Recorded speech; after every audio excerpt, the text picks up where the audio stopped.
Russia నటి అన్నా లెజ్నేవాతో పరిచయం ప్రేమగా మారడంతో 2013 సెప్టెంబర్ 30న హైదరాబాద్లోని ఎర్రగడ్డ సబ్ రిజిస్ట్రార్ కార్యాలయంలో పవన్ మూడవ వివాహం అన్నా లెజ్నేవాతో జరిగింది. వీరికి కలిగిన కుమారుని పేరు మార్క్ శంకర్ పవనోవిచ్. గబ్బర్ సింగ్ కు గాను తెలుగులో ఉత్తమ నటునిగా ఫిలింఫేర్ అవార్డును అందుకున్నాడు. అత్తారింటికి దారేది చిత్రం వసూళ్లలో అప్పటి వరకు తెలుగు సినిమా పరిశ్రమలో ఉన్న రికార్డులన్నింటినీ బద్దలు కొట్టిందని అంటారు. 2015లో గోపాల చిత్రంలో మోడ్రన్ కృష్ణుడిగా నటించాడు.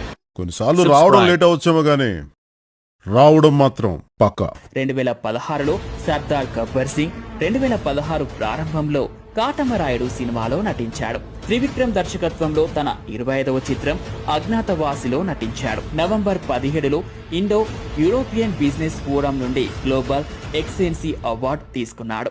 నటుడిగా, రాజకీయవేత్తగా, రాజకీయ నాయకుడిగా